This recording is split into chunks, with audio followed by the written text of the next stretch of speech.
Bueno, hoy vamos a hablar un poco más de galaxias, vamos a seguir con ese tema, pero también vamos a mantenernos con el tema de mm, agujeros negros y también vamos a tomar el tema de materia oscura, de en general la medida del universo. Van a comenzar a jugar todos estos temas que hemos visto hasta ahora para tratar de hacernos una imagen coherente de cómo es el universo a gran escala.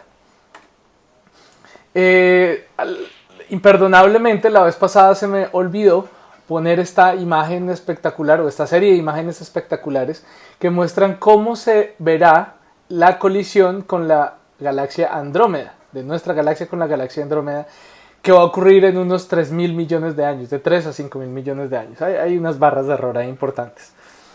El caso es que esto va a ocurrir antes de que el Sol muera, aunque posiblemente cuando esto ocurra ya el Sol esté pues bastante más luminoso que ahora y pues ya no podría haber vida en la Tierra. Pero si pudiera haber vida en la Tierra en ese momento, así se vería esta colisión al principio, ¿cierto? Se vería ya la galaxia de Andrómeda mucho más notoria en el cielo. Claro, todas estas estrellas que componen la galaxia de Andrómeda estarán más cerca de nosotros. Y claro, al colisionar las dos galaxias, entonces pues van a arrancarse pedazos y van a mezclarse, como vimos la vez pasada que ocurre en este tipo de colisiones, hasta que eventualmente digamos, las órbitas de las estrellas que han sido, digamos, perturbadas van a regularizarse y lo que vamos a tener es una galaxia elíptica al final. ¿Listo? Todo este proceso va a durar de 3 a 4 mil millones de años.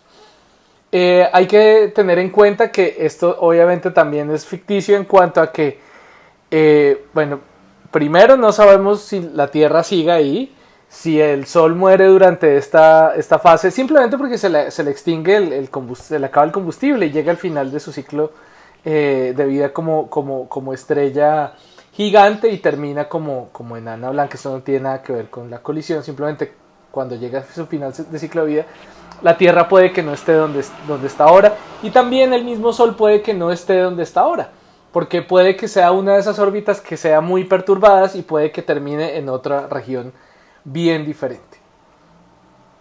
Bueno, entonces nos habíamos quedado en que esencialmente lo que mejor nos da cuenta de la estructura del universo a gran escala, de cómo se distribuyen las galaxias, no es homogénea y la mejor manera, como digamos, diciendo que no es homogénea, la mejor manera de describir o el mecanismo más directo que tenemos para describir por qué las galaxias se organizan de esta manera filamentar es a través de la gravedad, pero es gravedad de materia que no vemos y a ese efecto lo llamamos materia oscura.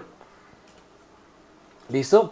Digamos, dando cuenta de por qué las galaxias se distribuyen de esta manera. Digamos, esta es una observación.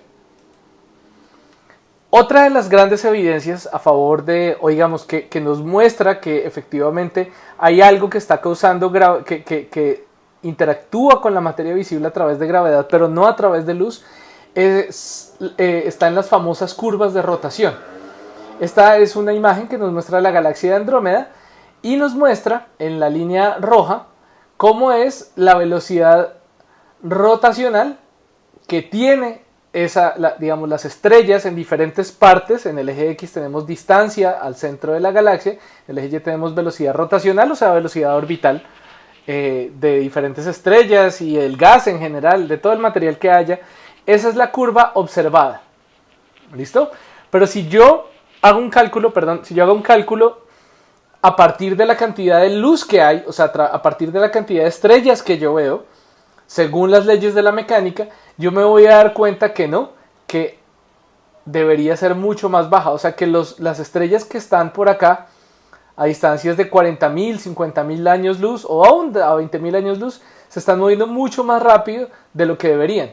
O sea que parece que debería haber más masa ahí de la que hay, causando gravedad, causando efectos gravitatorios. Entonces, por eso se dice que hay un halo de materia oscura, o por lo menos el movimiento rotacional de las galaxias, de las estrellas alrededor de sus galaxias, solo se puede explicar por medio de un halo de alguna materia que está causando gravedad, que está causando efectos gravitatorios. ¿Listo? Entonces si yo me paro en el centro de la galaxia y me comienzo a alejar y miro la luz que sale de diferentes partes de la galaxia, pues yo voy a encontrar esta curva de acá, pues que a medida que me alejo de la galaxia, pues encuentro menos luz. Por lo tanto, espero una densidad de esta manera, que decaiga de esta manera. ¿Listo? La densidad de material, o sea, puedo calcular con la curva de luz, esta curva que indica cómo la luz decae con la distancia. También podría tener una curva de cómo decae la densidad de materia, o sea, cada vez encuentro menos estrellas a medida que me alejo, por ejemplo. Y esto es lo que yo esperaría. Pero cuando miro las velocidades de rotación de estas estrellas, entonces yo esperaría encontrar una curva de estas, ¿cierto? Que primero sube y después baja. La razón por la cual es así y no se parece tanto a, por ejemplo, como encontramos el movimiento rotacional de los planetas, la velocidad de rotación de los planetas, porque es que aquí se están confundiendo un poco los términos. O sea, la velocidad con la que los planetas se mueven en su órbita no es esta función, sino que es una función mucho más sencilla dada por las leyes de Kepler. En este caso, esta función es un poco más complicada porque resulta que entre yo más lejos estoy, también estoy abarcando, o sea, me encuentro más masa y más masa y más masa, que eso no ocurre tanto en el sistema solar. Sí ocurre, pero realmente la cantidad de masa principal que domina va a ser la del Sol, mientras que aquí entre más me alejo, sí va gradualmente aumentando también la cantidad de materia que hay adentro, que me está jalando, y por esa razón entonces esa función no es tan sencilla. Pero de todas maneras yo esperaría esta curva, y lo que encuentro es una curva mucho más pronunciada, o sea que debería haber mucha más densidad.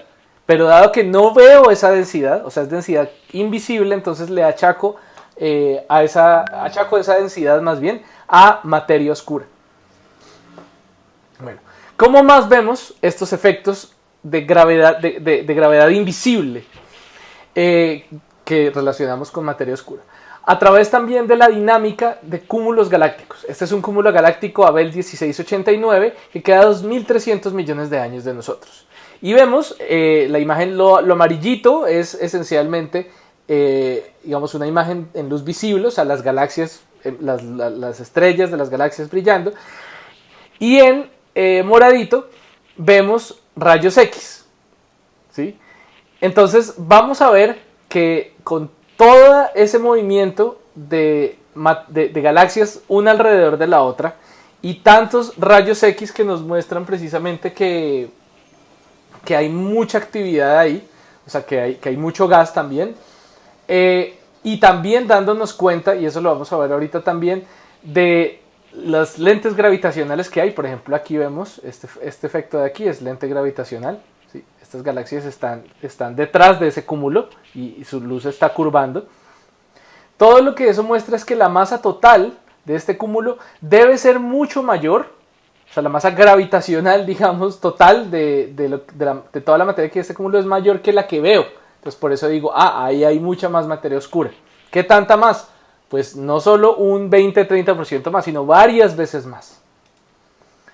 Y como les decía, por ejemplo, aquí en Abell 2218, lo que vemos en esta imagen del telescopio espacial Hubble es varias galaxias que son el cúmulo, pero otras que son estas que se ven aquí como lineecitas curvadas. Estas han sido lensadas gravitacionalmente, están mucho más atrás. Entonces nos damos cuenta también que aquí hay más material del que vemos, ¿sí? Porque estamos causando un efecto gravitacional fuerte que solo con la luz visible, con las galaxias que podemos ver, no se puede explicar.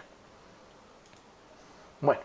Y otro efecto bien interesante también ocurre en este tipo de cúmulos. Este es el famoso cúmulo de la bala, que de hecho son dos cúmulos que se ve que pasaron uno a través del otro. Si yo miro solo la parte que está en luz como amarillita, no la azul ni la roja, yo voy a ver aquí un cúmulo de galaxias y aquí otro cúmulo de galaxias. Y diría, hay dos galaxias, una al lado de la otra.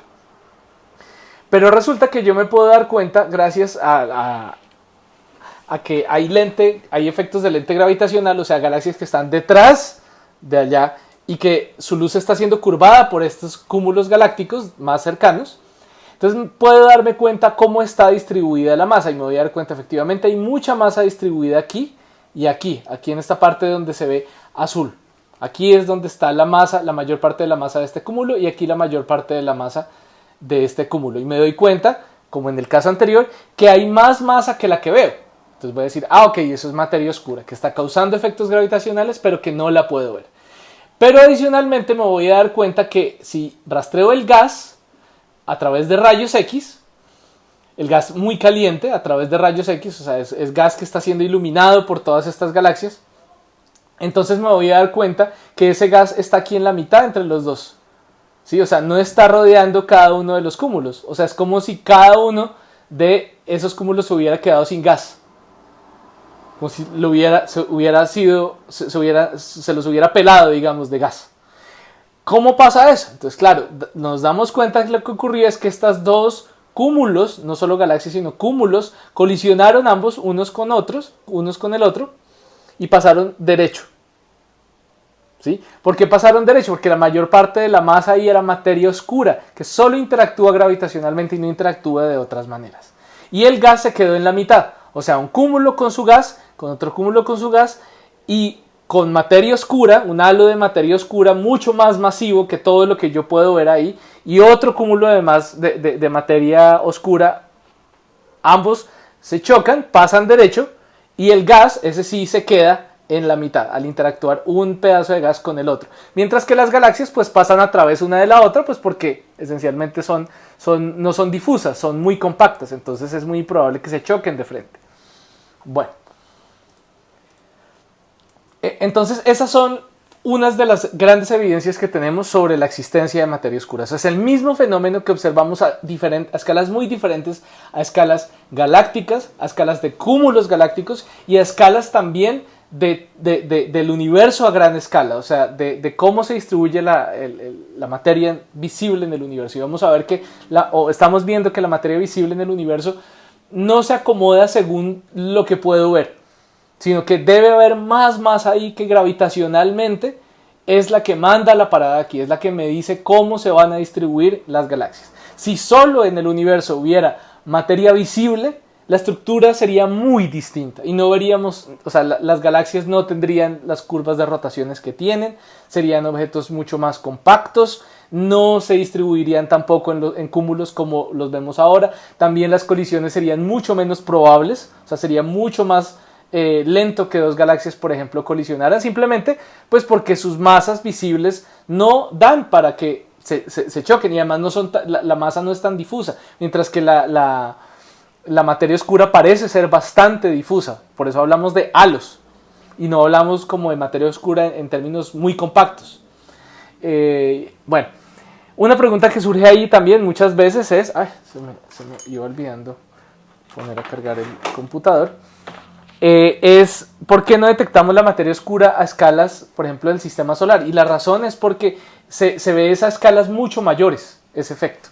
Por lo que precisamente vemos que esta materia oscura es mucho más difusa, no es tan compacta o no se compactifica tanto como la materia visible. Bueno, esta es una imagen, ahora sí, de una galaxia llamada Centaurus A, que ya la hemos creo que mencionado antes, si no estoy mal. Es una galaxia que tiene varias particularidades que la hacen, digamos, un poco diferentes a como normalmente veo yo las galaxias. Esta imagen tiene tres datos de tres diferentes telescopios. En naranja vemos radiación submilimétrica, ¿sí? Que me da cuenta del polvo, ¿sí? O sea, del polvo, pero también de cierto continuo de emisión. Rayos X se ven en azul y la luz visible se ve en su color natural. Entonces, esta parte de acá, por ejemplo, son chorros de material que están surgiendo aquí del centro. ¿Sí? Estos chorros los estamos viendo en el continuo de radio que está cerca al submilímetro, a longitudes de onda submilimétricas. Y aquí vamos a ver también polvo submilimétrico. Rayos X están aquí, digamos, por acá los vemos, y por acá lo que nos muestra gas muy caliente, calentado pues por estrellas muy luminosas. Y por otro lado pues tenemos pues la luz de la galaxia que la vemos aquí en su color natural, más como cafecito, no, más bien como amarillo rojizo, lo vemos así. Y vemos pues el polvo, ¿no? Por acá, señales de polvo, o sea, oscureciendo la luz visible. Entonces lo que está ocurriendo es que aquí adentro debe haber un objeto muy compacto, ¿sí? que está causando todos estos efectos, está causando que haya una gran cantidad de material, de chorros de material siendo expulsados de la galaxia. Y este tipo de galaxias se dice que tienen un núcleo activo, y eso es lo que vamos a tratar de estudiar en este pedazo de la clase. Por primera vez nos enteramos de la existencia de este tipo de objetos con los cuásares. Entonces los cuásares son esencialmente, o fueron esencialmente descubiertos como estrellas aparentes, bastante brillantes, pero cuyo paralaje no se podía medir. O sea, con un paralaje que simplemente era demasiado pequeño. O sea, yo no veía esencialmente qué tan lejos podían estar. Y adicionalmente, al estudiar el espectro de estos objetos muy compactos, nos dimos cuenta que el espectro no se parecía para nada al de ninguna estrella. Y las líneas que se observaban de absorción y emisión no tenían nada que ver con ninguna estrella ni con ningún elemento en la Tierra. Y entonces se pensaba que eran objetos muy misteriosos. Entonces este es este es un cuásar que ustedes lo ven en esta imagen y es bien difícil distinguirlo de cualquier otra estrella. Pero si miramos el espectro, me voy a dar cuenta entonces, y bueno, no yo ni cualquier persona, sino eso fue el gran descubrimiento, descubrir que era una galaxia solo que con un espectro radicalmente corrido hacia el rojo. ¿Sí? O sea, con un espectro que indicaba una cantidad de movimiento muy grande de este objeto. Y entonces se mira el espectro y nos damos cuenta que sí, efectivamente hay líneas de absorción de materiales reales que conocemos, sí existen, como lo mencionábamos hace algunas clases, por ejemplo, para detectar, para medir la ley de Hubble, para verificar la ley de Hubble, nos damos cuenta que son líneas, por ejemplo, estelares, que están siendo causadas por estrellas, y nos vamos a dar cuenta que este objeto, lo que sea que es, se está moviendo lejos de nosotros a una velocidad de 36% de la velocidad de la luz. Eso es muchísimo, eso es muchísimo. Esos son, mejor dicho, si la velocidad de la luz es 300.000 kilómetros por segundo, esto es 100.000 kilómetros por segundo. Si pensáramos, ok, de pronto es una estrella muy curiosa, es una estrella muy rara y ya, resulta que la máxima velocidad que yo observo para una estrella en la Vía Láctea normalmente es apenas cientos de kilómetros por segundo, no cientos de miles de kilómetros por segundo. Entonces, de esa manera, si yo conozco la ley de Hubble, entonces yo ya digo, eso debe ser no una estrella, sino una galaxia completa, muy brillante, pero además muy lejos de nosotros. ¿Cómo sé qué tan lejos está? Entonces yo utilizo la ley de Hubble, porque si conozco su velocidad, entonces puedo conocer su distancia y me doy cuenta entonces que efectivamente está bastante lejos de nosotros. Y es entonces toda una galaxia.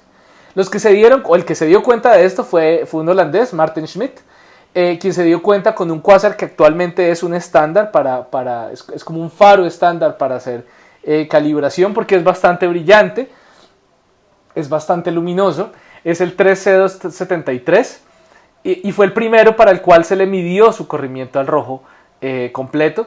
Y entonces nos dimos cuenta que este cuásar está a 2.500 millones de años de nosotros, este 3C273, que parece ser muy lejos, sí, pero comparado con algunas de las galaxias bien antiguas que hablábamos la vez pasada, tal vez no es tanto. Es uno de los cuásares, de hecho, uno de los cuásares que no está exageradamente lejos de nosotros, mejor dicho. Y nos damos cuenta aquí como, no sé, como una eyección, aquí como un chorrito que sale, y no sé si de hecho esto me di cuenta hace muy poco tiempo, y es que el término chorro suena chistoso si uno no está familiarizado con él. El término en inglés es jet, ¿no?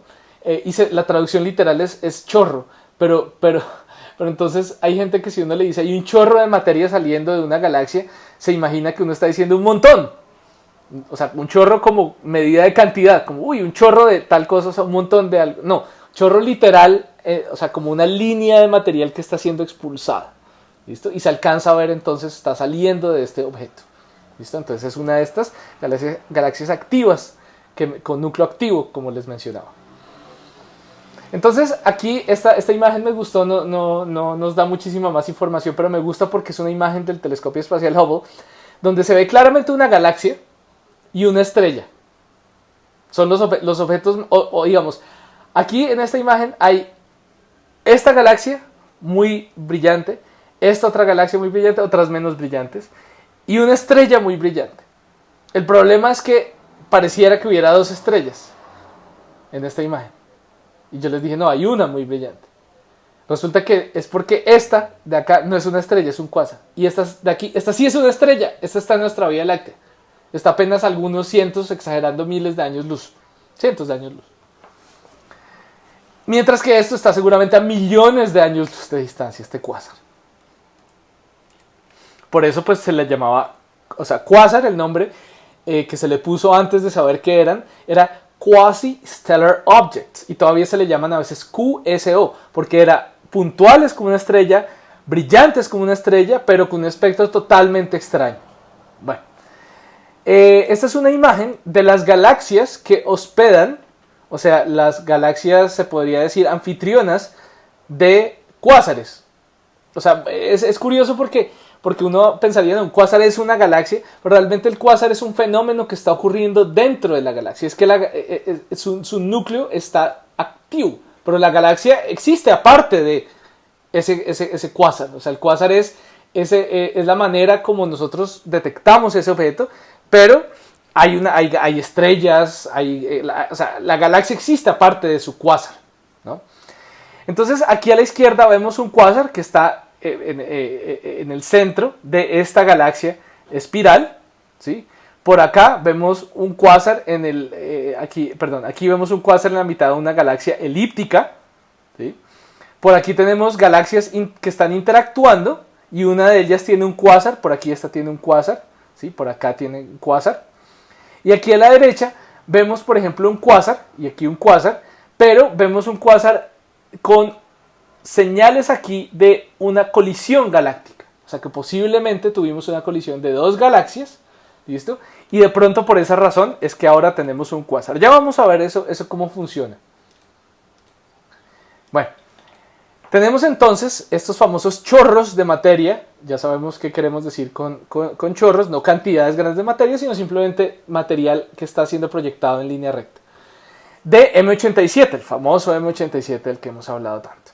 Entonces vemos uno de estos chorros de materia siendo eyectado muy lejos de la galaxia. Vemos la galaxia aquí. Vemos aquí también estos puntos son galaxias vecinas que están cerca, o cúmulos de estrellas que están por aquí cerca.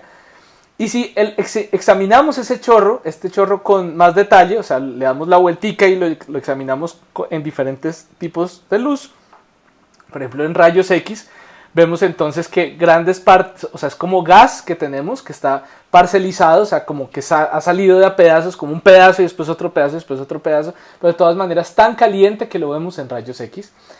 En radio también lo estamos viendo, ¿sí? En radio principalmente aquí estaríamos viendo no tanto el gas frío, que es lo que normalmente veríamos por medio de ondas de radio, sino estaríamos viendo continuo de emisión, que corresponde a emisión sincrotrón. ¿Sí? Que es esencialmente cuando los electrones, porque estos gases como están tan calientes y están tan iluminados, entonces se ionizan, entonces pierden sus electrones. Entonces esos electrones al estar moviéndose, al estar acelerando, ellos van a emitir luz, pero esa luz va a ser en ondas de radio.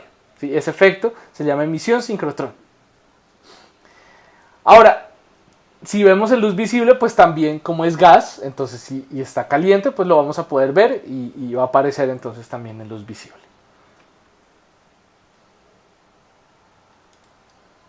Listo. Entonces, claro, lo único que puede proyectar materia tan lejos es precisamente un objeto muy, muy compacto que sea capaz, primero, de generar unos campos magnéticos tan fuertes que proyecta el material precisamente lejos de él, hacia arriba y hacia abajo. Esos son los chorros que estamos viendo. Ahora, ¿por qué en algunas de estas, un paréntesis, ¿por qué en algunas de estas imágenes no se ve el chorro opuesto? Eso es un efecto de la relatividad de Einstein. Y eso va a quedar muchísimo más claro en unos semestres. Lo prometo porque yo dicto la materia donde explicamos esto. En quinto o sexto semestre va a quedar un poco más claro este tema. Pero es un efecto de relatividad. Pero sí, el chorro sale en ambas direcciones.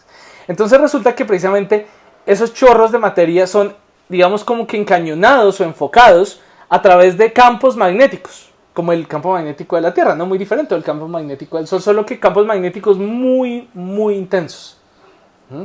De hecho, es precisamente la interacción de esos electrones del gas con el campo magnético lo que causa esa emisión sincrotrón que ocurre en ondas de radio.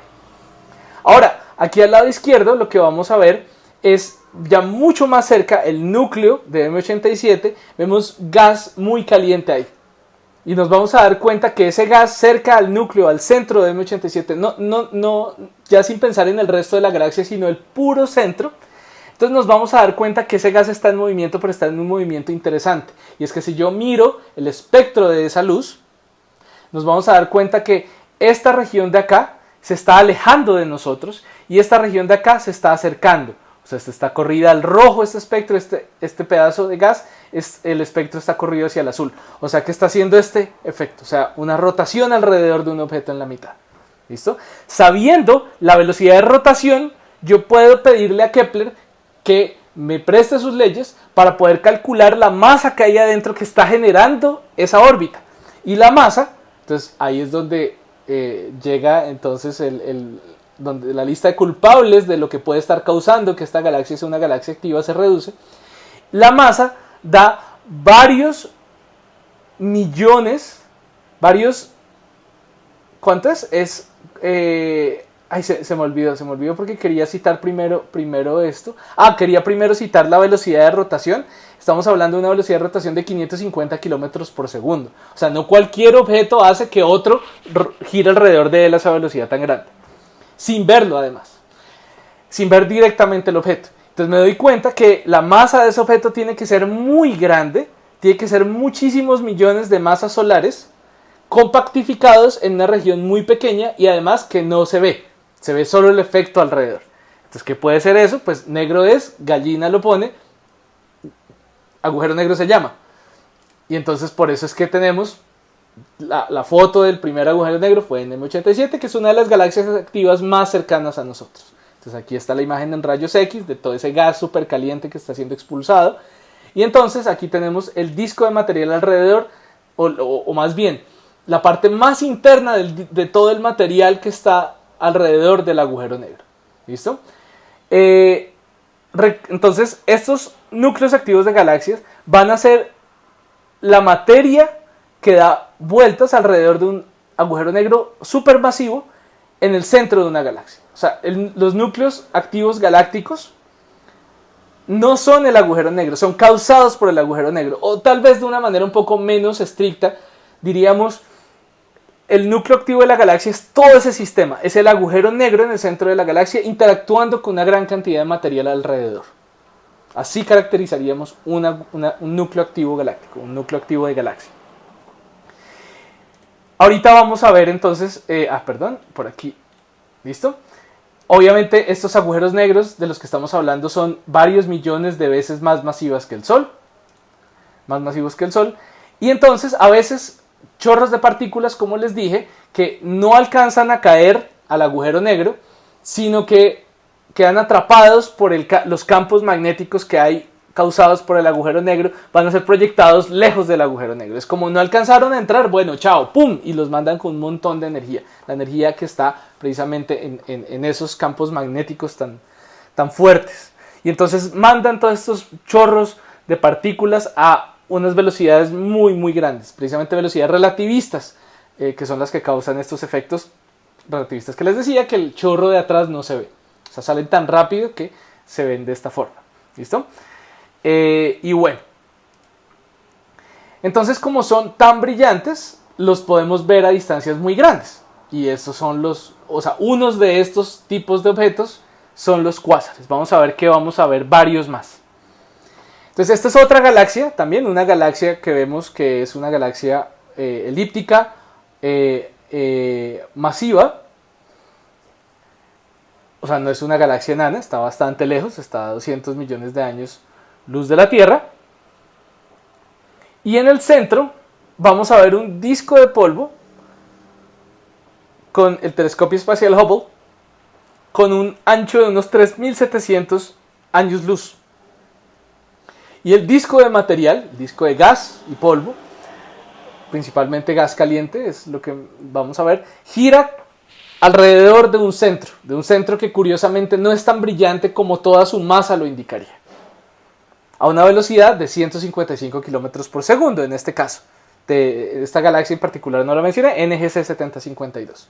Entonces también, o sea, como nos podemos dar cuenta, es un agujero negro no tan masivo como el de M87 porque la velocidad con la que está girando todo este material no es tan alta. ¿Listo? Entonces es posible calcular la masa del agujero negro en la mitad, o si no queremos comprometernos con decir que es un agujero negro, con el objeto compacto que no vemos, pero que está ahí porque su gravedad lo muestra, tiene una masa de unos 300 millones de masas solares. Si podemos calcular eso, gracias a las leyes de Kepler. Ahora, tengo que hacer la siguiente reflexión, porque algunos de ustedes pueden estar pensando, ojo, el profe acaba de hablar hace pocos minutos sobre efectos gravitacionales de materia que no vemos. Entonces uno podría pensar, ¿qué tal que la materia oscura sean agujeros negros? Porque los agujeros negros tampoco se ven, pero su efecto se nota. Y esa idea sería bastante interesante, y esa idea se le ha ocurrido a algunos astrónomos que trabajan en este tema. El problema con los agujeros negros es que son objetos muy compactos, y como son tan compactos son bastante conspicuos, o sea que son muy notorios. O sea, cuando un agujero negro interactúa con material, con gas, se nota inmediatamente. No es tan fácil esconderlo. O sea, precisamente la manera como encontramos agujeros negros es por su interacción con el material, con el gas y el polvo, con estrellas. De esa manera es que detectamos los agujeros negros. Entonces los agujeros negros los vemos. Digamos, como se podría decir coloquialmente, dan mucha boleta o dan mucho visaje. Entonces, la materia oscura no. La materia oscura no se ve directamente, ni se ve cómo afecta el gas y el polvo, por ejemplo, calentándolo, compactificándolo, no, simplemente lo mueve. Entonces nos damos cuenta que la materia oscura seguramente es muy difusa, y si algo de materia oscura, por ejemplo, se lo podríamos achacar a agujeros negros, sería solo una pequeña fracción. Bueno, continuamos. No dije, esta imagen es tomada desde la Tierra, y esta imagen es desde el telescopio espacial Hubble con mucha más resolución, obviamente. Bueno, preguntémonos por la Vía Láctea, porque entonces yo les dije, y ya lo hemos hablado, en el centro de la Vía Láctea, en Sagitario A Estrella, encontramos un agujero negro supermasivo, no tan supermasivo como estos otros que hemos mencionado, pero de todas maneras nada para rechazar. Entonces yo pensaría, bueno, ¿será que nuestra Vía Láctea es activa? ¿Tiene un núcleo activo? La respuesta es no, porque si no lo sabríamos, o sea, veríamos toda esa radiación constantemente, pero no la vemos. O sea, nuestra galaxia se ve como una galaxia apagadita, una galaxia activa, y el núcleo de nuestra galaxia, si bien pues tiene bastante actividad, no se clasifica como activo en cuanto a que no se compara la actividad alrededor del agujero negro del centro de nuestra galaxia con lo que veríamos en un cuásar.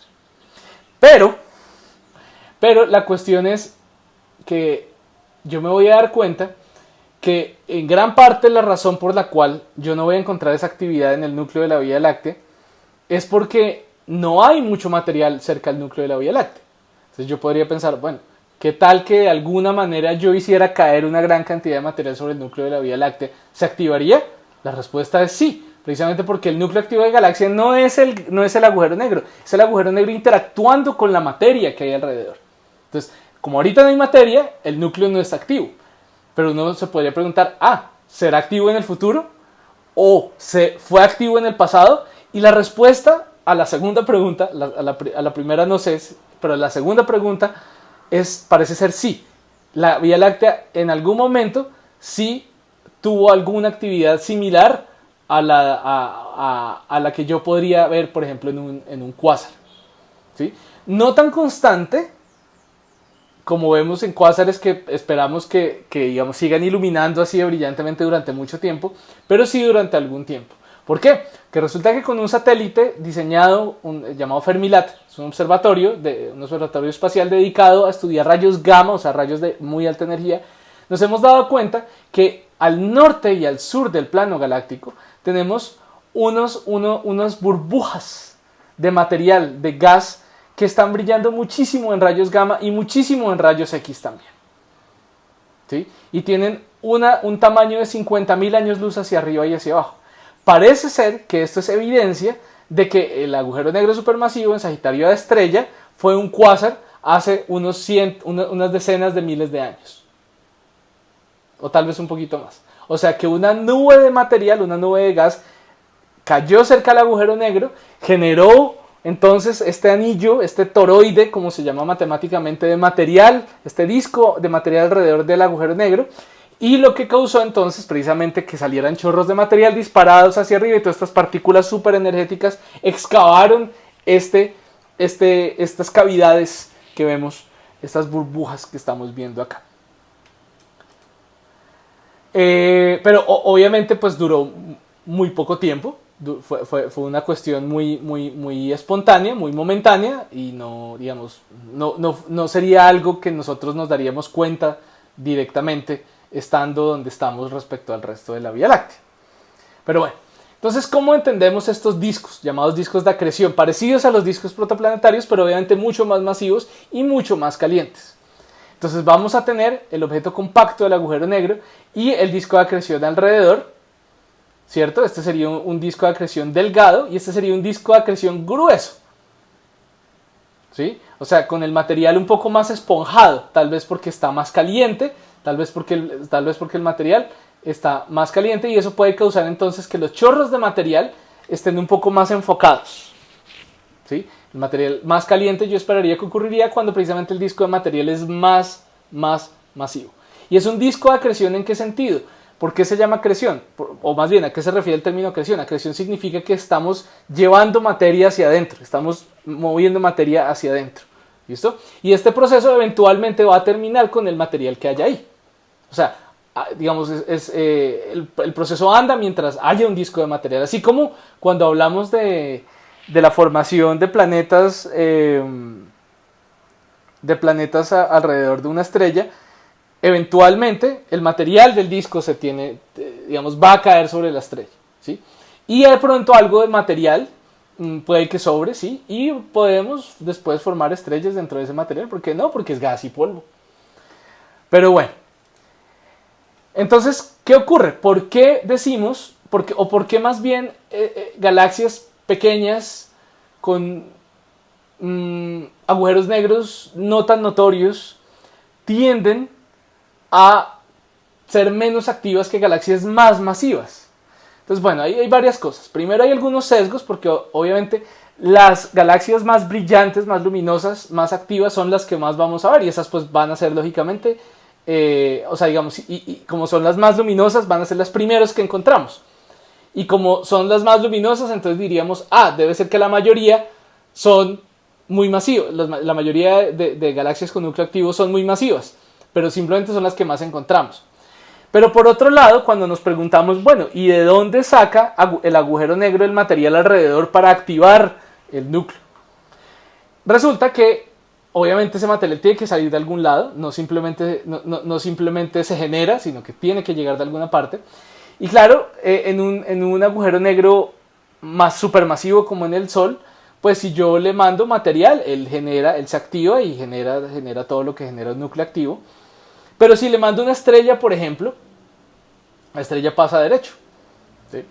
Pero si el agujero negro fuera muchísimo más masivo, entonces yo le mando una estrella y por las fuerzas de marea, que serían más intensas, en el caso del agujero negro más masivo que uno menos masivo, entonces yo podría desbaratar la estrella. Y al desbaratarla le arranco todo lo que tiene adentro y entonces ahora tengo material, ahora sí, para activarme. Entonces una galaxia con un núcleo, con un agujero negro supermasivo no tan masivo, o sea, de menos de 100 tal vez masas solares, no alcanza a desbaratar una estrella que le pase cerca. Pero un núcleo con cientos de millones de masas solares, un agujero negro supermasivo con cientos de millones de masas solares, tiene la suficiente fuerza de marea para desbaratar la estrella y sacar de ahí material. ¿Listo? Y entonces, en este caso, si esto pasa lo suficientes veces, entonces yo voy a tener material constantemente aquí dando vueltas. y esa situación digamos, se puede repetir. Puede que si no se repite, entonces el cuásar no dura mucho, dura algún tiempo, dura algunas semanas, algunos meses, digamos, pueden ser variables, podemos tener una variabilidad importante. Pero si esto pasa las suficientes veces o hay suficiente material en general alrededor, pues entonces el cuásar estaría brillando durante muchísimo tiempo y la galaxia sería activa durante muchísimo tiempo. Bueno, esta es otra imagen de una galaxia activa elíptica, NGC 4261. Y entonces vemos aquí en luz visible la galaxia y en chorro, el chorro lo vemos en ondas de radio. ¿Sí? De nuevo, recordemos que esto es emisión sincrotrón, que son electrones moviéndose muy rápidamente, acelerando dentro de un campo magnético, dando vueltas dentro de un campo magnético. No muy diferente a los electrones y las partículas cargadas que nos llegan del Sol, de la interacción, de la radiación sincrotrón que nos llega de la interacción de electrones dentro del campo magnético del Sol. Entonces, vemos efectivamente, ya con mucho más detalle, el núcleo y el gas alrededor, ¿no? Acretando, ¿sí? Alrededor de este agujero negro supermasivo. Y nos damos cuenta que los chorros efectivamente se alinean perpendiculares al plano del disco de acreción, ¿sí? No se alinean nunca en la dirección del disco. O sea, está el disco y perpendicular están los chorros. Entonces, se habla dentro de este tema de núcleos activos de galaxia o núcleos galácticos activos del concepto de unificación. Y es que resulta que como yo hice para darme cuenta que unos objetos, por ejemplo, los cuásares que son puntuales, yo no les veo tan fácil los chorros hacia arriba y hacia abajo, ¿sí? Mientras que los objetos, las galaxias a las que yo los veo, los chorros, yo no los veo como cuásares, los veo a veces como galaxias brillantes, pero no particularmente estelares, digamos, en su apariencia.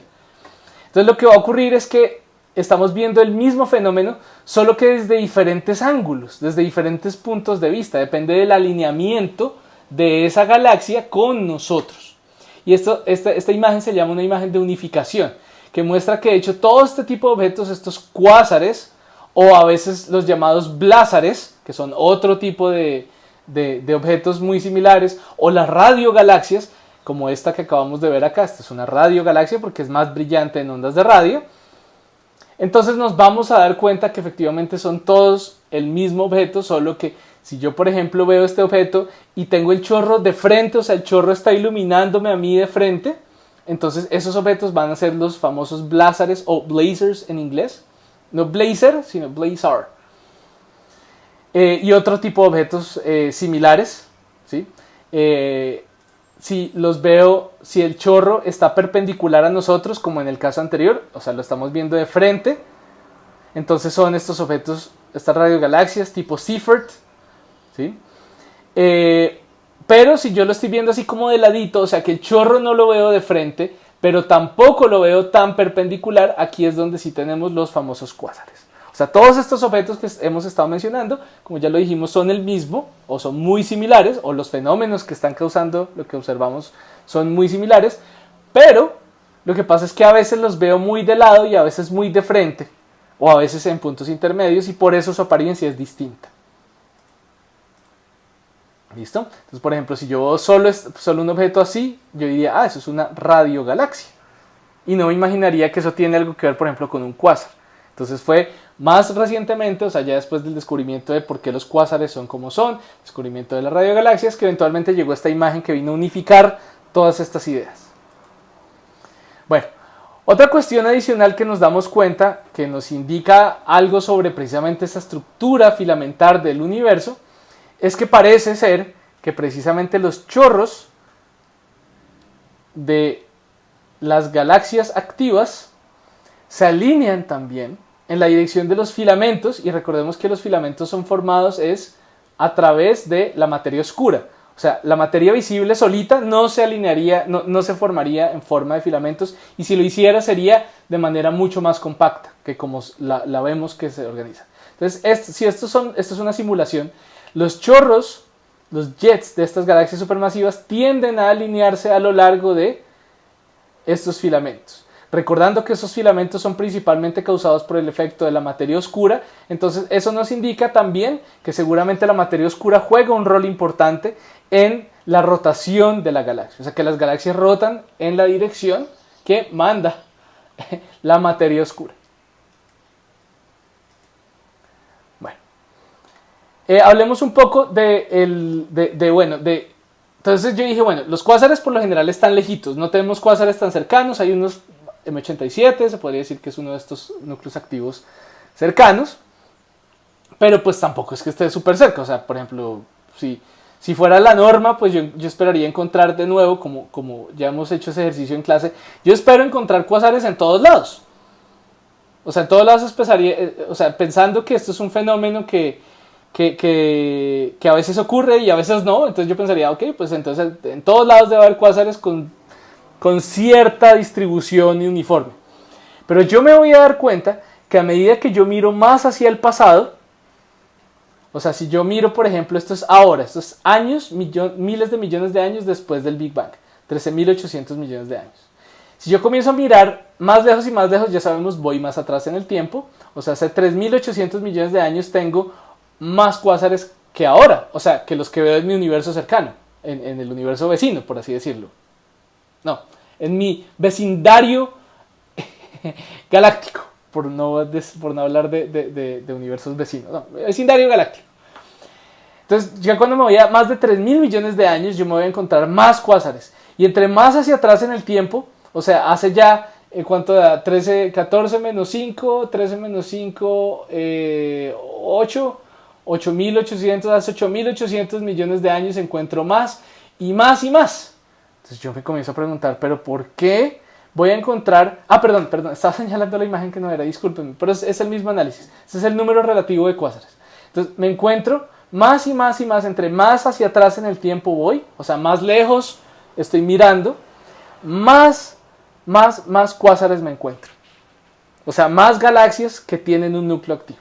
O sea, la mayoría de galaxias de núcleo activo están muy lejos de nosotros, por lo tanto, los estamos viendo como eran muy poco tiempo después del Big Bang. Yo no sé cómo serán ahora. Sí, o sea, ahora tal vez son diferentes, pero los estoy viendo como eran hace 5.000 millones de años, 8.000 millones de años, 10.000 millones de años. Y lo que me estoy encontrando es que hay muchísimos más núcleos activos en el pasado que en el presente. Y lo mismo, si yo relaciono eso con la tasa de formación estelar, entonces me voy a dar cuenta de lo mismo, que si miro hacia atrás en el tiempo, la tasa de formación estelar era mucho mayor antes que ahora. Ahora hay un punto álgido, que es un punto de quiebra aquí, un punto máximo, donde de aquí para atrás la tasa de formación estelar era menor y también la cantidad de cuásares es menor. O sea, si yo miro el universo mucho antes de unos 12.800 millones de años, o sea, de 12.800 millones de años o 12.000 millones de años hacia atrás, que de hecho algunas galaxias las encontramos con el Hubble así, como vimos la clase pasada, voy a encontrar que ya no había tantos cuásares en esa época. Es como si hubiera habido un proceso dinámico que nos indica, entonces, una historia para el universo, ¿sí? Pero no solo eso, o sea, si nosotros echamos para atrás el tiempo, encontramos un punto en el cual tampoco hay cuásares, ni siquiera hay galaxias, no hay nada, entonces yo digo, ok, seguramente las primeras galaxias se formaron en este momento. En los primeros 1.000 millones de años del universo, ahí se tuvieron que haber formado las primeras galaxias. O si no me siento cómodo poniéndole una edad del universo, entonces simplemente como están tan lejos esos cuásares, están a 12.800 millones de años luz de nosotros, entonces yo digo, las primeras galaxias se formaron hace 12.800 millones de años. Pero yo miro más lejos, yo no encuentro galaxias. O sea, si miro más atrás en el tiempo, ya no había galaxias. Encuentro las galaxias más lejanas a 12.800 millones de años. De ahí para atrás ya no encuentro nada más.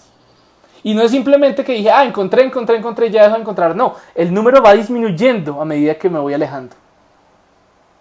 O sea que hubo un origen para las galaxias, donde al principio había poquitas y después más y más y más y más. Entonces la historia de los cuásares es también en el universo primario la historia de la formación de las galaxias. Entonces resulta que yo lo que puedo hacer unas relaciones también entre la masa de los agujeros negros y la masa de la galaxia huésped, ¿sí? ¿Cómo calculo la masa de los agujeros negros? Lo calculo gracias a precisamente el movimiento del disco, ¿no? Alrededor, kepleriano. ¿Y cómo calculo la masa perdón, aquí diría la masa estelar? Bueno, sí, la masa de la galaxia, pues simplemente cuento estrellas y ya. Entonces me voy a dar cuenta que hay una correlación muy directa entre estas dos cantidades. O sea que efectivamente entre más estrellas tengo, más masa tiene ese agujero negro. ¿Listo? No importa que tenga una galaxia elíptica o que tenga las estrellas alrededor de una galaxia espiral. Y entonces esta relación que voy a encontrar entre la masa de los agujeros negros supermasivos en el centro de las galaxias y la masa estelar que los rodea es una línea, ¿sí? Es una relación muy directa, ¿sí? No es una línea recta, tal vez como estamos acostumbrados a pensar, pero hay una correlación muy clara. Y entonces siempre voy a encontrar una fracción, ¿sí? Un orden, dentro del orden de magnitud, voy a encontrar entonces una proporción entre la masa de las estrellas y la masa del agujero negro. ¿Eso qué me indica? Entonces yo digo, no, pues ¿qué me dice? Pues que de las galaxias más grandes, pues el agujero negro también es más grande. Ok, válido. Pero también puedo inferir otra cosa de eso. Y es que como yo pienso y yo he visto que las galaxias colisionan y se mezclan, entonces eso me lleva a pensar que en esas colisiones los agujeros negros van creciendo y creciendo y creciendo. O sea, no es que el agujero negro crezca solo y las estrellas en la galaxia crezcan solas, sino que los agujeros negros van creciendo a medida que las galaxias van colisionando. Las primeras galaxias eran pequeñas y no muy masivas. Y fueron aglomerándose, colisionando, hasta que eventualmente formaron galaxias más grandes, más visibles, con agujeros negros más masivos. Entonces, la historia de los agujeros negros supermasivos es también la historia de sus galaxias. ¿Listo? Y entonces de eso nos damos cuenta, por ejemplo, cuando vemos galaxias donde estamos viendo la unión de dos agujeros negros. Esta es una imagen del Hubble, de unas galaxias en colisión, obviamente la materia despedida, desbandada por todos lados. Pero cuando vemos esta misma galaxia o esta misma colisión galáctica en rayos X con el telescopio espacial Chandra, de esta región central me voy a dar cuenta que aquí hay una nube de gas muy activa, aquí otra nube de gas muy activa, rodeando un objeto muy compacto que seguramente es un agujero negro. Cada uno de estos puntos esconde un agujero negro detrás. Entonces, en algunos años, porque esta colisión está pasando ahora, entonces en algunos años esos dos agujeros negros que ahorita están relativamente lejos, 3000 años luz de distancia uno del otro, van a orbitar a través de interacciones con la materia que los rodea, van a perder energía gravitacional y van eventualmente a caer uno sobre el otro y se van a mezclar y van a formar un agujero negro aún más masivo. ¿Listo? Entonces nos encontramos que las galaxias más grandes no se crearon así pum de la nada, sino que han sido construidas a partir de colisiones y colisiones y colisiones. Y además encontramos que las galaxias más masivas, que tienden a ser más elípticas, más difusas, con las estrellas regadas por todos lados, van a venir de muchas colisiones una tras otra, ¿sí? Y esas colisiones lo que han hecho ha sido hacer también crecer los agujeros negros en el centro de estas galaxias. ¿Listo? Y por ahora dejamos por ahí nuestra historia.